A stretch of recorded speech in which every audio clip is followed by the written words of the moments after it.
Hi, it's Lerald, and I'm going to talk about the revamped melee mechanics in Settlers League and give you free access to some of the thoughts that are currently rumbling around in my head right now when it comes to theory crafting melee builds for the league start. But first, if you find this video helpful, please like it and subscribe if you want to see more videos like this one. Alright, let's start with the absolute basics, physical damage. I don't really have a good visual for this one, so enjoy this picture of a sword that I just drew in MS Paint in 15 seconds. Weapons now gain 20% more physical damage with 20% quality instead of 20% increased damage. This is a big boost to damage while leveling. Okay, you know what? The sword's gone now. It's dead.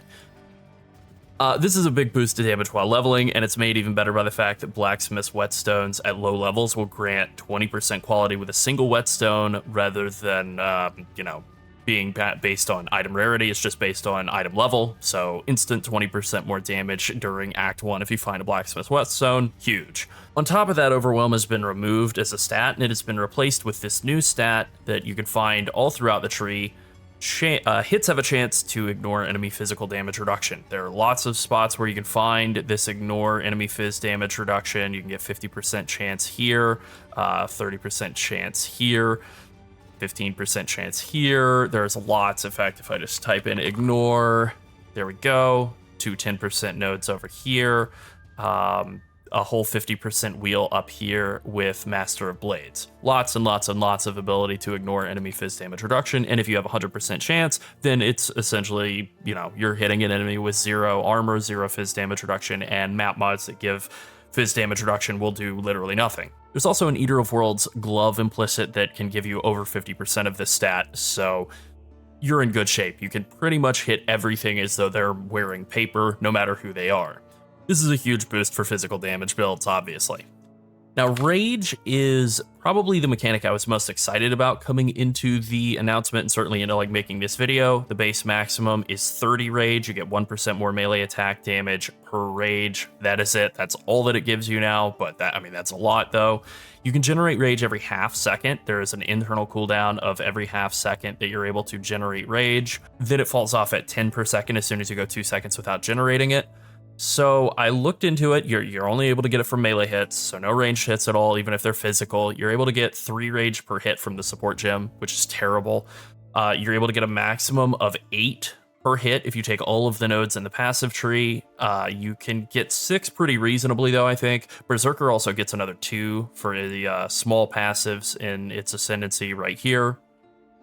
And then if you're using axes, I think you get 1 from Slafter, 1 from Slafter right here, and then 2 from the Axe Mastery. So I think it's very reasonable to get anywhere from 6 to 9 rage per hit. So 12 to 18 rage per second is very realistically achievable. Now, your maximum rage can go up to 60 if you fully invested into it in the tree. I think, again, realistically, you're probably going to be more like 50 to 55, which is still pretty doable. Pretty good. 50 to 55% more damage ain't bad. And so with 6 rage a hit and a 60 max rage, that's 5 seconds from 0 to full total ramp up. And then if you're getting 9 rage a hit, then that would only be 3.5 seconds at 60 rage, potentially less if you're a little bit under 60 rage. Pride takes 4 seconds to ramp up, so if you're able to ramp up to full rage in less time than Pride goes from full to start, I think you're in great shape. Berserker also gets 1% attack speed per rage, and then they also have Rite of Ruin that gives them 50% rage effect, so 90% increased attack speed and 90% more melee damage, which is absolutely crazy, especially when you combine that with Aspect of Carnage, and then Warbringer exerting twice as many attacks. The problem is that, Berserker is basically an ascendancy that's running around with a gun pointed at its own head, demanding that everything else die. It just is so incredibly flimsy that I don't really think this is something that I would want to play. I know I've seen Captain Lance is wanting to play it, and I think that rules. I'm very happy for him. I wish I had the guts to league start Berserker, but I'm not there right now. Ultimately, I think Rage is very good. It's going to be a staple of most melee builds. It's super simple. You just start punching, and then it does its thing. It gives you anywhere from 30 to 90% more melee damage. The only bad thing about it is that it requires a good amount of investment, and so I think it will be very bad while leveling, mostly because you just one-tap mobs while leveling, and so you're going to have a very tough time actually getting any rage going in the first place while you're doing the campaign. Once you get toward the end of the campaign, you can respec into Rage if you like. I think that could be good, but rushing to get Rage set up right at the start of the campaign, you know, the first 15 levels or whatever, is, I think, going to be bad. I'm pretty sure. Like, just to kind of show off, I'll pipe in some footage here of me playing my Juggernaut that's like level 70, terrible gear, like a less than 300 DPS axe. I'm even doing this on like a 3 Link in Blood Aqueducts, and literally every attack is one-shotting stuff. And that is prior to the buffs that are coming in the patch, obviously. So doing this throughout the campaign, having Rage in like Act 4, I think is a really bad call.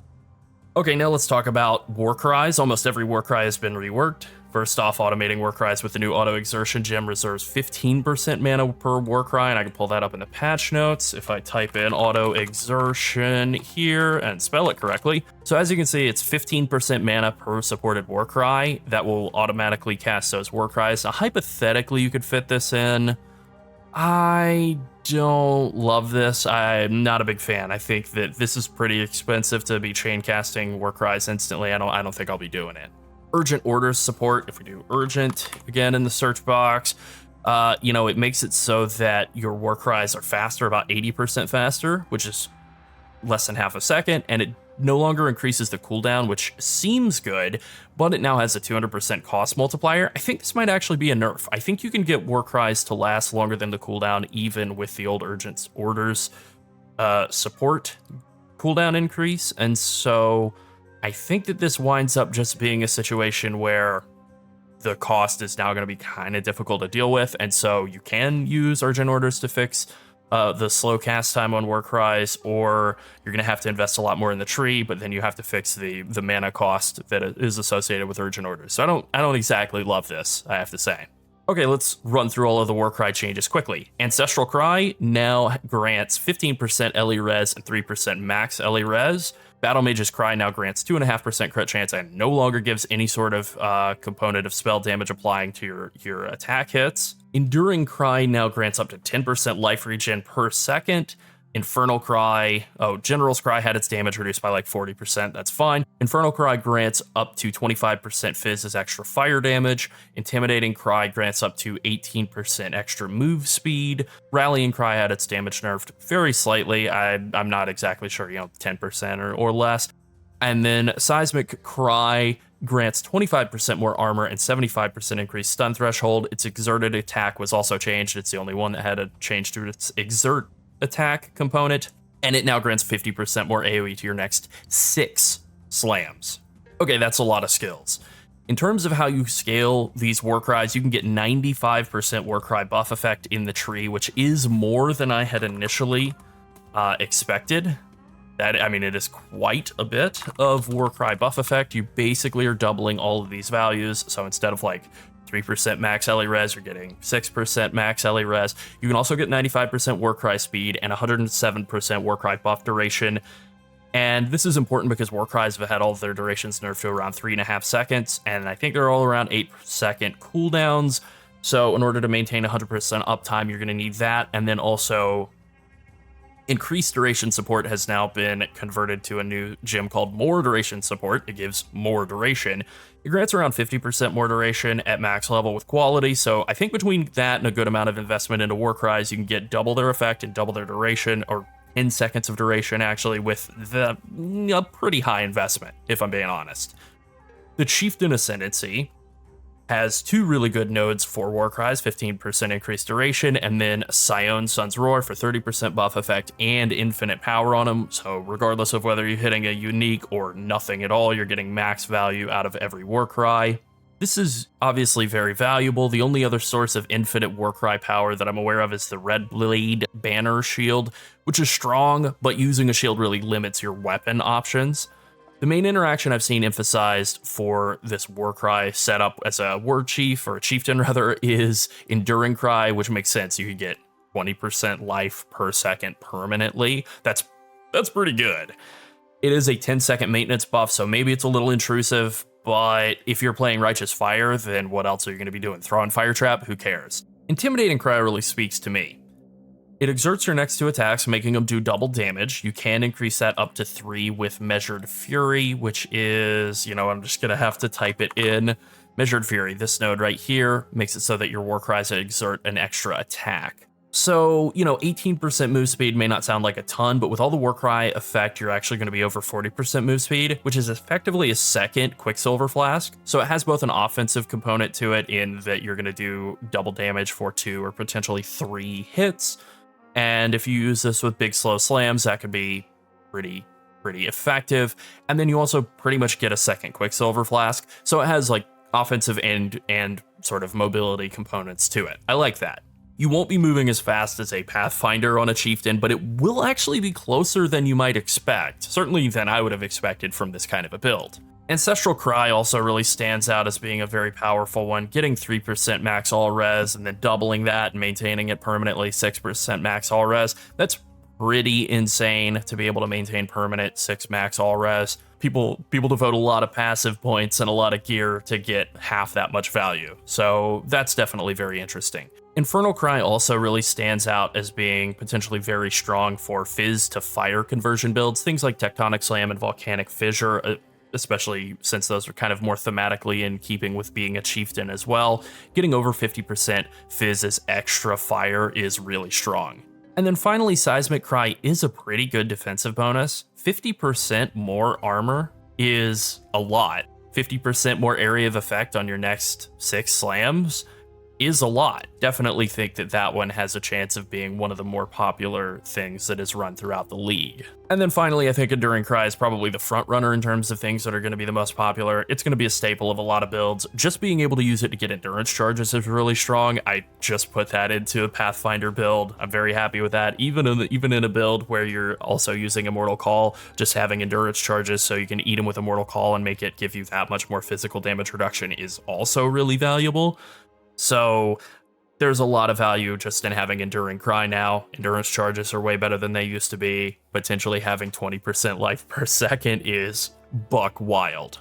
In conclusion, I think war cries are good, but there are absolutely stronger options available for maximizing your character. They're versatile, they provide a lot of value, but they don't provide 60% more damage kind of value for all builds, and I think a melee chieftain sounds pretty interesting to take advantage of how strong all of the permanent warcry uptime and exerted attacks could be, but I don't really know what skill I would want to use to make that work. I do think it would be good as a league starter just simply because chieftain is good as a league starter. It's so easy to get your resistances super capped up into the 80-90 range, and then having this sort of versatility of being able to hot swap war cries back and forth based on what I'm doing, and then just have like a 7-link chest it's interesting, but again, not sure where I would be going with this. Very experimental to do any sort of melee chief. The only real downside I see to war cries, other than the investment cost, I guess, is that you do actually have to stop and yell at enemies before you start slamming them. That can kind of result in a stop and start playstyle that doesn't seem super appealing. Clearly, in my opinion, all war cries is mixed. There's some good utility value, but the investment cost is high and the damage value is not high.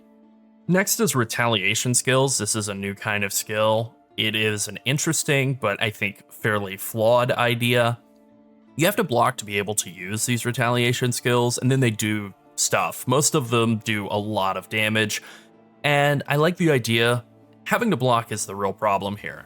This is good against little crappy enemies that you can block and they don't really hit very hard, but it's not great for bossing. It won't work against degens. Pretty much all high-end bosses have those, so it's just a very anti-boss mechanic. You also need to use a shield or be dual wielding in order to have good block chance, and they have really good damage values, really good damage ratios. I think one of the Retaliation skills that I was like kind of looking at and examining when I was first talking about these was like 680% damage contribution. That's very high, but you have to be using a shield or dual wielding, which means you're probably only ever going to use this on a 4-link at most, which means you're not really going to be getting quite as much value out of it as you might think. They feel kind of out of place in PoE 1's current state of the skill gem system. I like Retaliation skills as a concept, the reactive gameplay, having stuff happen, reacting, pressing a button to do a bunch of damage, comboing. I think that's really cool, but I don't think that they will be all that great or widely used in the in-game once the meta has settled. There is obviously a lot of potential to invest in them in the tree. There's a lot of potential to invest in them with Gladiator as an ascendancy, So maybe there is somebody who can make something kind of work with this, but it seems pretty gimmicky to me. All right, next is banners. Banners have all been redesigned. There are still only 3 of them. They no longer reserve mana, and they now require Valor in order to use instead of just mana. Well, I guess they also cost mana, right? But they cost Valor and mana instead of reserving mana. They consume all of the Valor that you have stored up when you use them, and you gain 10% more AoE and aura effect per Valor spent. You can get around 45% increased aura effect and I think 80% increased duration from the tree. And they last for 10 seconds. They don't have a huge radius, like 2.5 meters baseline, very small, but that scales all the way up to 30 meters at full investment. You get Valor by killing enemies or by hitting rares and uniques, and we can look at that in this tooltip here. By default, you gain 1 Valor on melee kill or on melee hit against rare or unique enemies, no more than once every half second up to a maximum of 50. This is the real problem with Valor here. You can only generate it every half second, and this means you can only generate 2 Valor per second. You can get up to 100% increased Valor generation through the passive tree, which means 2 per hit, so 4 per second. The max Valor base cap is 50. You can get that up to 105 with full investment in the tree. So that means it takes around 25 seconds to hit max Valor. That's really slow. You also can't generate Valor while a banner is down, so the uptime is really not great. So now let's take a look at the 3 banners and see if all the time spent building them up is worth it. Defiance banner grants 8% move speed and suppression chance with 0 investment. That is worth 40% of both of those at max Valor and 84% with full investment. I don't really need to think about that. Random move speed and random suppression chance, even a lot of it that is only confined to a small area and you have to build up and you only have like maybe 25% uptime on at most, that's really, really bad. I don't think that works at all. I don't think that's good in the slightest. Dread Banner is the next banner. It grants 4% chance to block attack damage and 34 life when you block. With 0 investment at max Valor, that's 20% block chance and 170 life on block. And then at full investment, that's 42% and 357. This is better. It does sort of function like an emergency defensive cooldown. 40% blocks a lot. 42, whatever. Even 20% block is a fair amount. It definitely could synergize with retaliation skills. That's possible. I don't love it. I think it makes a lot more sense than Defiance Banner, but I still think it's pretty bad. War Banner is the final of the 3 banners, and it is the one that stands out as being good. It grants 4% more melee physical damage and 8% accuracy rating. So with 0 investment, that's worth 20% more melee phys damage and 40% increased accuracy, not more accuracy, at max Valor, and then 42 and 84% respectively if you're fully invested. This has Juggernaut written all over it. It is a 100% must-use passive for melee builds. Even if you make 0 investment into banners on the tree, you just are playing a melee Phys build, so you socket War Banner in, and then every 25 to 30 seconds or so, you throw down the 20% more damage, 40% increased accuracy banner, and absolutely demolish your enemies. I will probably only use this for map bosses and pinnacle bosses. For what it's worth, I don't really think it's going to be useful for anything other than maybe if you run into a really nasty rare mob, I guess. Champion doesn't get a huge amount of value out of banners from their passive tree, so I'm really not thrilled about that. They've reworked Inspirational to really not do all that much. You know, you get 30% of the Valor consumed if you leave the area. Otherwise, when you leave the area where a banner is, it just ends, and then you start over at 0. I don't really like that all that much. I think that's pretty poor considering the amount of time spent ramping up a banner. To only get like 30% is pretty low to me. There's also this passive here, a Banner Man, that gives you 3 seconds of lingering buff if you leave the area that a banner's in. So if you end it early, you still get 3 seconds left. Again, I don't really think that's all that great. It's pretty short. I said this in a previous video and I still stand by it. The big upside to banners is that they're instant. I think making them into big cooldowns without doing the Blizzard design playbook move of just putting a cooldown on them is probably for the best. It makes them less of an annoyance and more of a bonus that you use to help burn down big boys. And I think the 2 defensive banners are pretty bad, but War Banner is very good. With that being said, the long amount of time spent ramping up the banners makes me not very invested in or interested in investing into them beyond the 1 skill gem slot for War Banner and the 1 keybind for War Banner, and that's it. All right, next up is stances. This is really just one skill. Flesh and Stone was redesigned to grant 20% more melee damage from hits while in blood stance, and 19% less damage taken from hits while in sand stance. This is stronger when you're standing face to face, you're kissing the enemy on the cheek, and then it scales down to 0 when you're all the way out at max range. This is about half as effective as Pride for increasing your melee Phys damage, which kind of makes sense given that Flesh and Stone is a 25 reservation and Pride is a 50. It's half price, half value. One big difference that this has compared to Pride is that it does have the potential to swap into Sand stance for the defensive bonus, so up to 20% damage reduction or so, 19%. You know, that's pretty good, I guess. It doesn't work with bleeds, though. More physical damage from hits is all that it gives you, so no bleed value at all. It's something you can use while leveling to make mana costs work, but I don't know that it's going to be a staple for most melee builds. It definitely could be. It could be, right? You could use this in Pride at the same time. That could work, but the proximity requirement and the weird reservation amount make it feel kind of like a niche pick to me initially. Pride outclasses it, and then you want to have mana left over to reserve to term, and maybe you have enough reservation efficiency around the tree to make both of those work and then also take this. Maybe you do, in which case, sick. But if not, I think this is probably the first thing on the chopping block. All right, next up is Impale. Impale was largely unchanged. If I type in here, the main thing that has happened with Impale is that it has been buffed. It's gotten several new nodes around the tree, specifically below the duelist start. This wheel here with brutal skewering, and this one over here with merciless skewering. So the way Impale works is it applies a debuff to enemies that saves 10% of the Phys damage you deal to hits with them, and then the next time you hit them, it does that damage again as a bonus. Impales last for 5 hits and they stack, so once you hit an enemy 5 times, Impale is effectively adding 50% more Phys damage. If you can get additional Impales, then your damage goes up by another 10% for each Impale, roughly, and that is exactly what you get out of this new node that they've added, Brutal Skewering. You can get 80% generic chance to Impale on hit from the tree. This is mostly all in the area underneath the duelist start here. There are also a lot of sources of Impale for specific weapon types, things like this axe Impale chance. There is Impale chance 30%, I think, or 20% as a sword mastery. So it's pretty easy to hit 100% chance. You can also get it as an Eater of Worlds implicit on gloves. You can also get 67% increased Impale effect from the tree, so instead of 10% reflecting extra damage, it's like 16.5%, 17% Phys damage per stack, which is pretty significant. You can also get potentially more than that with axes. Again, this right here, Harvester of Foes, 12% increased Impale effect. There's a lot of that around the tree.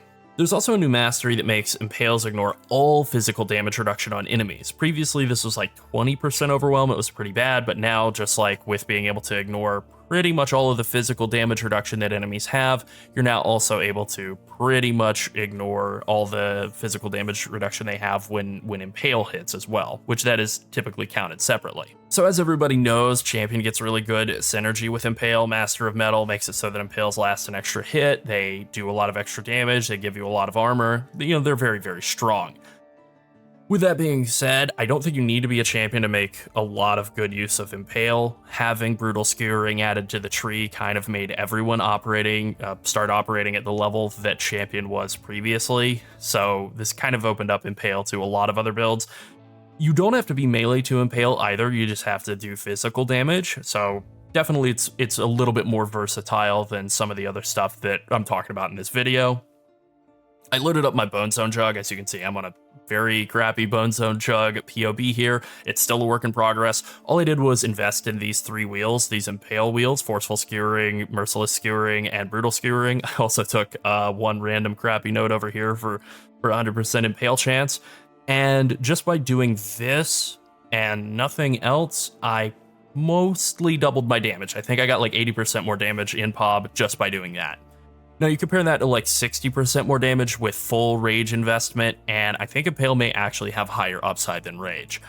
The cost is fairly close in terms of passive investment as well. The biggest downside to Impale is the cost of investment, which, does preclude you from doing other things, and then the ramp up of 5 or 6 or 7 attacks. I don't think the ramp up is any worse than Rage. I think it's right around the same, maybe even less, depending on how quickly you attack. but it is hard to fully invest into both like Rage and Impale, or Impale and War Cries, or whatever. There is also a map mod, and enemies can avoid Poison, Impale, and Bleed, so it has more downsides than Rage, even if the upside is a little higher. In conclusion, I think Impale is less generic than Rage, so I think it'll be less popular, but I think it might be better than a lot of applications of Rage, to be honest. I think it might be the strongest thing in this video, which was definitely not something I was expecting going in. And finally, we come to Bleed. You can see I have highlighted right in on the Gladiator Ascendancy here for good reason. Bleed is applied by physical damage only, and it deals 70% of the initial hit's base damage per second for 5 seconds, so 350% in total. It also deals triple damage if the enemy is moving. Patch 3.25 granted this the ability to aggravate bleeds, which makes him count as though the enemy is always moving. An aggravated bleed deals over 10 times the damage of the initial hit. There are several ways to aggravate bleeds, mostly by critting or stunning enemies who are bleeding, but the main best way, I think the most reliable way by far, is just to play a Gladiator and take Jagged Technique. By coming over here and going through Gratuitous Violence, you also get 20% physical damage pops on those bleeding enemies, so Bleed Glad is looking very appealing right now. Definitely looking like a smooth clearing league starter, one of the best, if I had to guess. Bleed damage does not get reduced by armor, but it does get reduced by physical damage reduction map mods, and there aren't any sources of bleeds ignore enemy Phys DR like there are with Impale, at least that I'm aware of. So that's a big downside. It does mean that Bleed is more penalized by map mods. You know, it also can be avoided just like Impales can. Bleeds technically can apply multiple stacks at once, but only the strongest active bleed deals damage. So there's not a lot of reason to extend the duration or apply multiple stacks. You can spec into Crimson Dance, this is something you can do, and then you are able to stack bleed up 8 times, but then it won't be aggravatable and it does less damage. You get about quadruple of the base damage as opposed to triple with aggravating. I don't really think it's all that great. There's also the new mastery, or new keystone. This is not really new, it's reworked. Perfect Agony. It's interesting, you're only able to apply bleed with crits, and then instead of having dot multi, your crit multi is your dot multi.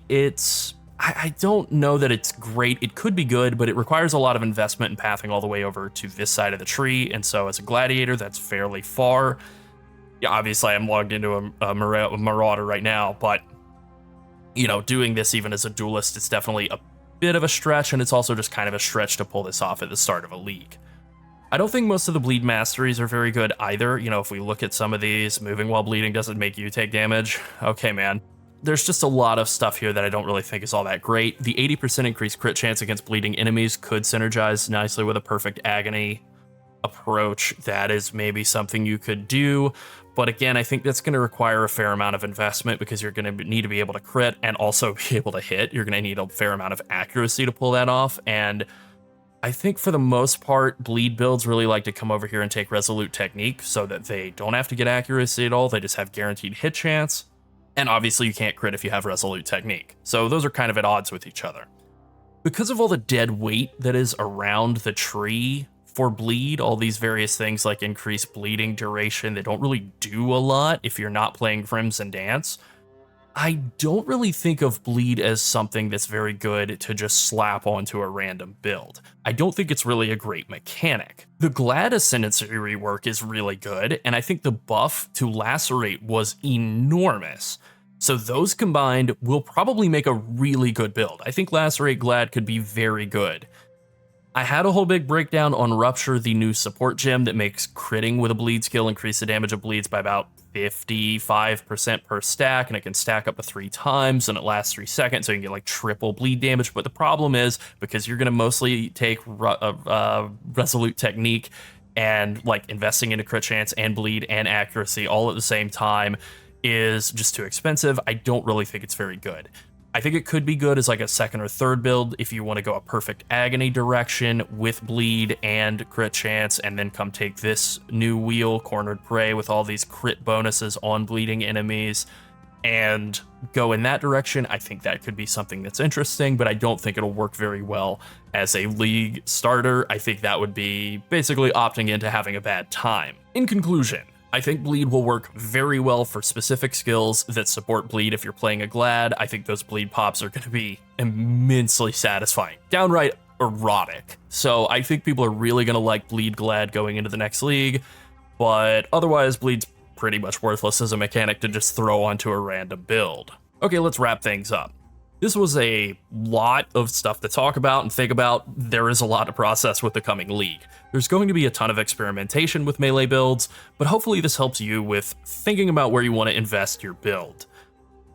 There's room to go heavy into at least one mechanic, probably two, but I think that is kind of a cap. If you wanted to do a Rage Impale build, that is kind of what I'm leaning toward doing with this Bone Zone Juggernaut, and I think it looks pretty good.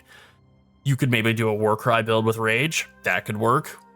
But, trying to do Warcry, Rage, Impale, I think, all of those, I think that's a bit much.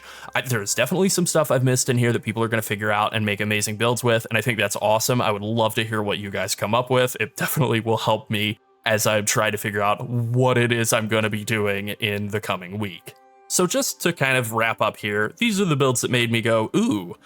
The first thing that caught my eye was Lacerate Glad. I think I've talked about that a fair amount, but it really did stick out. I like Lacerate Glad a lot. I had a really good time playing it all the way back in Heist League. And then I kind of thought around maybe doing like some sort of Slam Warcry Chieftain for a while. And then after that, I kind of came back around to thinking Impale Rage Juggernaut is where it's at. Endurance charges are super strong. Jug looks better than ever. And as you can see, I clearly have still not yet made up my mind. How can you blame me? There's so much to think about. All right, that is it. Thanks for watching. Bye.